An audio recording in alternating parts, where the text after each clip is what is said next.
T'as des conseils pour mieux gérer l'argent, frérot, parce que tous les mois je finis en négatif. Ok, bah écoute, je vais te donner les 5 meilleurs conseils à appliquer dès maintenant, c'est pas du bullshit. Donc enregistre ta vidéo et assis-toi. Étape numéro 1, va falloir que tu revoies ta relation avec l'argent, ton concept même.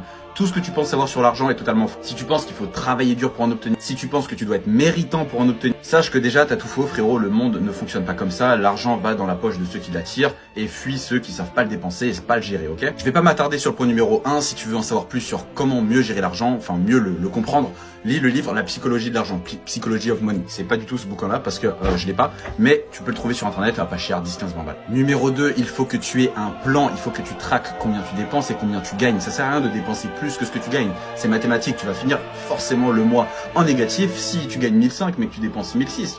Frérot, ton train de vie, tu ne peux pas avoir un train de vie à 1006 si tu gagnes 1005, tu vois ce que je veux dire? Donc fais en sorte que tes charges fixes, elles restent par exemple à 900, 1000, 1002, et les 300 que tu as en excédent, au lieu d'aller les dépenser sur Chine ou je ne sais quoi, eh ben deux options, soit tu les investis sur toi-même, tes connaissances pour lancer un business, ou tu les investis sur les marchés financiers, en bourse, en crypto, en trading, bref, si tu as besoin d'aide pour le trading ou la crypto, tu regardes dans la bio. Bref, t'investis en bourse, en immobilier, en SCPI, il y a plein d'investissements alternatifs que tu peux explorer aujourd'hui. Tu peux même investir dans des montres, dans des champs, dans faire pousser des arbres, enfin bref, c'est pas les opportunités qui manquent, frérot. Donc maintenant que tu as une meilleure relation avec l'argent et que de deux, tu sais mieux l'utiliser, ou plutôt que tu sais mieux le compter, donc tu dépenses que ce que tu as dans ta poche, tu vas apprendre, numéro 3, à le multiplier.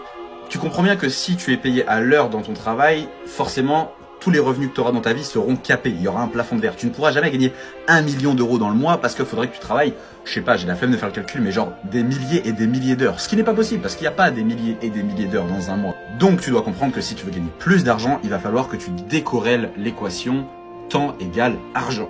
Si tu arrives à trouver un moyen de générer de l'argent sans aucun rapport avec le temps, frérot, t'as tout compris. Ton seul but aujourd'hui, ça doit être de trouver un moyen de faire de l'argent même en dormant. Moi, c'est quelque chose que j'ai mis énormément de temps à créer, c'est-à-dire un système qui bosse pour moi même si moi je suis pas là.